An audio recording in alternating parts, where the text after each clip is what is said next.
yang menang merayakan, yang kalah menjelaskan. Kalimat ini ya kayaknya udah jadi budaya yang gak tertulis tiap kali pemilu selesai. Mulai dari pemilu nasional, pilkada, bahkan pemilu organisasi mahasiswa sekalipun. Kayaknya memang udah jadi tradisi gitu ya.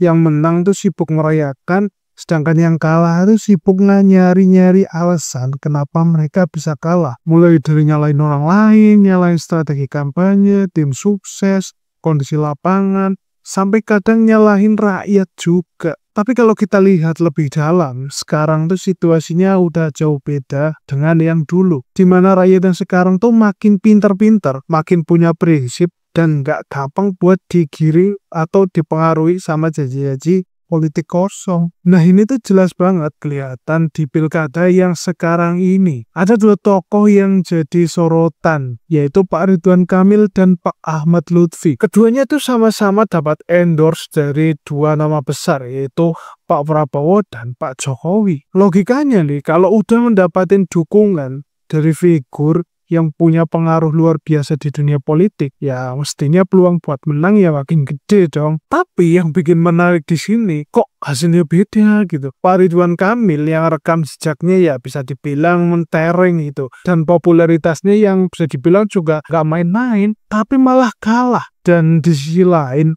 Ahmad Lutfi yang juga dapat endorse atau dukungan yang sama seperti yang didapatkan Pak Ridwan Kamil, malah justru menang telak di pilkada Jawa Tengah. Jadi apa dong yang sebenarnya bikin ini beda? Nah di video kali ini gua pengen ngajak kalian buat ngobrolin tentang hal ini lebih dalam. Kita bakal ngebahas berapa besar sih pengaruh endorse dari tokoh-tokoh besar terhadap pilihan masyarakat. Apakah endorse ini masih punya kekuatan atau pengaruh yang signifikan, atau masyarakat sekarang yang udah punya cara pikir sendiri yang lebih mandiri? Mari kita bahas.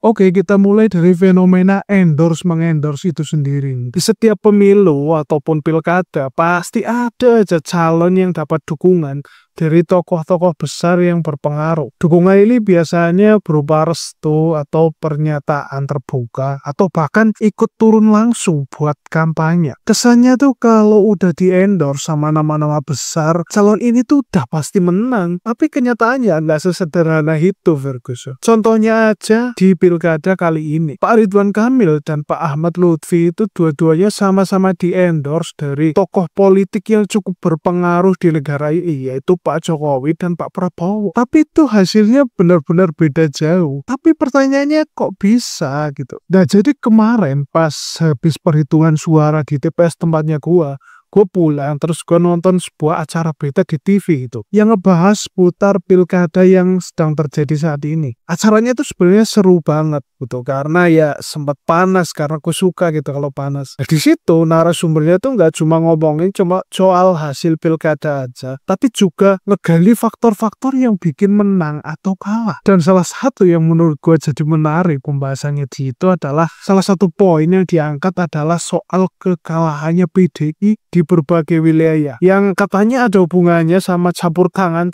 tokoh-tokoh besar kayak Pak Prabowo, Pak Jokowi, dan tokoh-tokoh lain. Tapi menurut gua itu sih nggak segampang itu gitu. Ada banyak faktor lain yang mungkin main di situ. Lihat aja pilkada Jakarta. Ridwan Kamil adalah tokoh besar dengan rekam jejak yang bisa dibilang nggak boleh diragukan lagi. Dan tentu saja beliau dapat dukungan dari dua nama besar yang tadi gua sebut, yaitu Pak Jokowi dan Pak Prabowo. Tapi kalau ngomongin soal popularitas, siapa sih yang kagak tahu Pak Ridwan Kamil gitu ya. Beliau pernah jadi wali kota Bandung dan cukup sukses di sana. Lalu beliau juga pernah menjadi gubernur Jawa Barat yang juga bisa dibilang sukses dan banyak diapresiasi oleh masyarakat Jawa Barat. Tapi kok bisa kalah? Dan sementara itu di Jawa Tengah, Pak Ahmad Lutfi yang juga sama-sama di-endorse oleh dua tokoh besar ini justru malah menang telak. Jadi apa dong yang bedain endorse ini sama faktor kemenangan yang lain?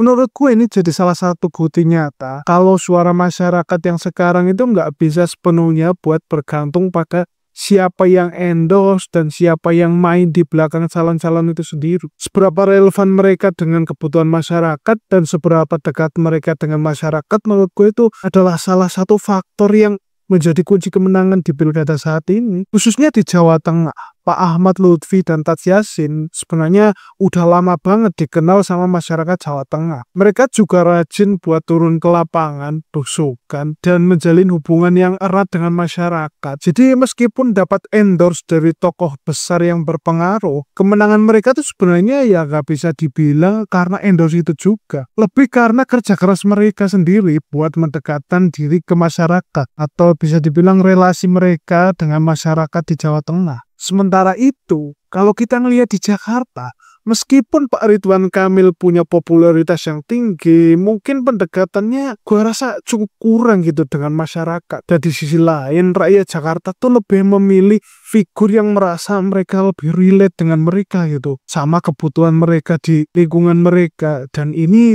jadi bukti kalau emang yang namanya endorse dari tokoh yang berpengaruh tuh sekarang nggak bisa jadi faktor penentu utama buat kemenangan. Balik lagi ke acara berita yang tadi gua tonton, narasumbernya juga nyinggung soal netralitas ASN dan aparat negara. Beliau bilang kalau banyak ASN dan kepala desa sampai ke polisi kelihatan banget buat berpihak ke salah satu calon. Tapi di sisi lain, beliau juga menyebutkan kalau TNI itu cenderung lebih netral. Nah, dari pernyataan tersebut gue jadi menyimpulkan, ini pasti lagi ngomongin pilkada Jateng gitu. Karena calonnya sendiri datang dari dua institusi itu, yaitu satu dari kepolisian, satu dari TNI. Dan pertanyaan ini juga ngebikin gua jadi mikir, kalau polisi yang dianggap gak netral, apakah mungkin ada potensi yang sama di TNI? Meskipun ini cuma asumsi gua sebagai rakyat biasa, tapi tetap aja rasanya jadi gak nyaman gitu dengar pernyataan kayak gini. Tapi gua tetap percaya sih kalau mayoritas aparat negara itu baik TNI maupun Polri itu benar-benar netral. Cuma emang ya nggak bisa dipungkiri emang ada gitu oknum-oknum yang nakal yang bikin citra institusi mereka jadi tercoreng. Narasumber di sini juga nyinggung soal praktek money politik. Katanya meskipun praktek ini masih ada, masyarakat sekarang tuh udah mulai nggak gampang buat dibeli. Dan kenyataannya ya emang iya. Mungkin kebanyakan dari masyarakat cuma pengen uangnya aja, tapi ya soal pilihan ya tetap terserah masyarakat. Dan itu yang terjadi sekarang. Masyarakat sekarang tuh jadi lebih kritis, lebih cerdas, dan lebih mandiri soal nentuin pilihan mereka. Dan menurut gua ini juga bukti kalau demokrasi kita itu semakin dewasa. Tapi tetap aja money politik ini ya masih jadi isu yang serius yang perlu kita perhatikan juga. Jadi kesimpulannya, pilihan masyarakat sekarang tuh gak lagi sepenuhnya ditentuin sama siapa yang endorse. Endorse dari tokoh besar emang punya pengaruh, tapi kecil banget dibandingkan faktor-faktor yang lain. Yang paling penting sih adalah seberapa dekat calon itu dengan rakyat. Contoh nyatanya ya Pak Lutfi di Jawa Tengah. Dari awal pencalonan, bahkan sebelum pencalonan, beliau ini udah rajin banget buat ngedeketin masyarakat, ngebangun relasi dengan masyarakat. Meskipun sempat ada momen-momen di akhir-akhir ini ya, karena surveinya turun mungkin beliau jadi panik gitu ya. Jadi beliau terlihat lebih sibuk buat pencitraan bareng tokoh-tokoh yang bisa dibilang berpengaruh kayak Pak Jokowi dan Pak Prabowo. Tapi tetap aja usaha beliau buat turun ke masyarakat ya itu nggak bisa bohong. Dan kalau masih kurang percaya, satu lagi contoh nih. Di Jakarta, Pak Pramono Anung tuh yang menurut gue sangat-sangat brilian gitu idenya. Dan gue bener-bener ngikutin strategi kampanye beliau yang luar biasa itu. Dibandingkan beliau fokus ke pencitraan dengan tokoh-tokoh yang terkenal, beliau lebih memilih buat fokus ke isu-isu yang relevan sama masyarakat Jakarta. Dan beliau juga rajin turun ke lapangan dan berusaha buat ngenalin diri ke masyarakat secara langsung. Dan hasilnya apa?